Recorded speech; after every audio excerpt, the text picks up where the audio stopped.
All right, now Michigan. So, the season in a nutshell, kind of 2 seasons really.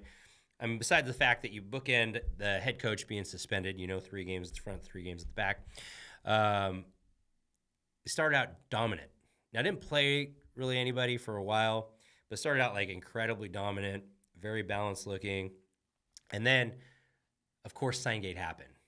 And things got kind of weird for the program. I mean, no program in the entire country dealt with as many distractions as Michigan did. And, from Connor Stallions all the way to the firing coaches, head coach having to sit out, it's all over the news cycle, really off-field stuff. I mean, kind of on-field, off-field, but whatever, disciplinary. And just a cloud hanging over the head. Then, we see Penn State and everybody goes, okay. All right, maybe these guys are for real. That was Happy Valley, though. Like, not a good offense, not elite, but certainly you went in and controlled the game, and the defense played very well in a place where a lot of people don't win.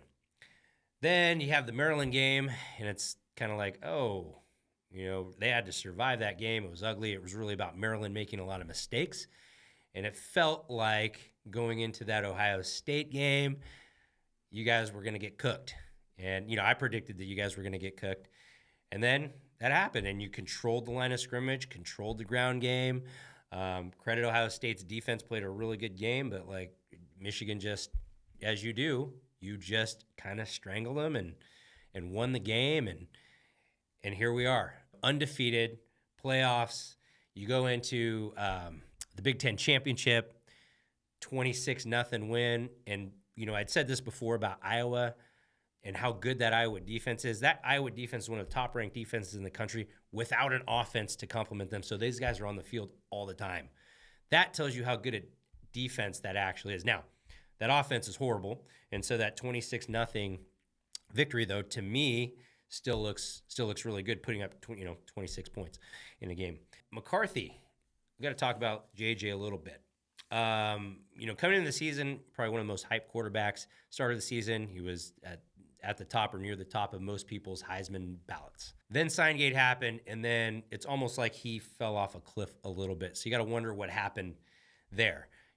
Still able to scramble, extend plays, still an accurate passer. And I don't know if part of that is the receiving core and then better defense you play down the stretch. I don't know exactly, what to make of all that. It's going to be really important that JJ gets back on track here in the playoffs because you're going to need him when you're playing against Alabama. But I will say this, Michigan, it's undisputable. You got one of the best defenses in the country, and I think they're going to need to show up big in this game. Now, if we go to the stats, statistically speaking here, so, points a game, 14th on offense and first. That's right. The best scoring defense in the country resides in Ann Arbor. Yards a game, again, stingy, second. Points play, first. It's like yards per play, fourth. It's all of the things point to elite defense. Third down percentage, red zone scoring tied for third. And then offensively, you're looking at 42nd in yards per play, but fifth in points per play. And then fourth down conversion, sixth.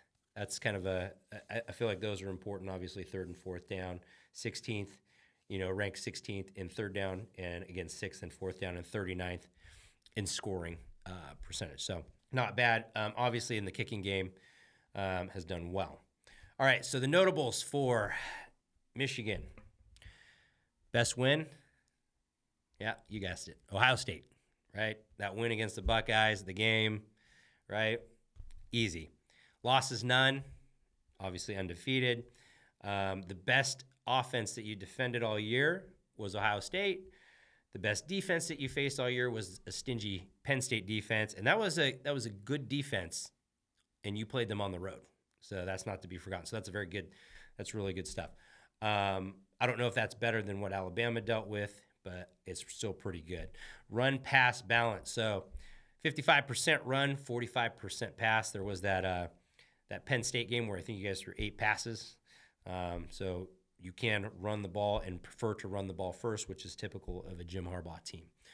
Passer rating under pressure, 107.2. That's pretty good. That's up there. And then key players, McCarthy, Michael Barrett, Mike Sanderstill, if I'm pronouncing his name wrong. Sorry about that. But and Junior Colson on the O-line. My final thoughts with Signgate mainly in the rearview mirror, and the rest of the Big Ten in the rearview mirror. I think you can finally focus on the task at hand, which Michigan has not had the luxury of. Now, there was just an allegation, a formal allegation received from Signgate from the NCAA. So again, another little cloud. But at this point, I'm pretty convinced that nothing is going to distract Michigan from this Alabama game and facing Nick Saban, the greatest coach of all time. I'm sure Harbaugh wants nothing more than to beat Nick Saban, win a national championship, and shut everybody up. So this is going to be interesting to see how this, we'll call it less distracted Michigan team is going to be able to focus on this Rose Bowl and see what they have to do. That's it for Michigan for right now, and we'll get into the prediction in a minute.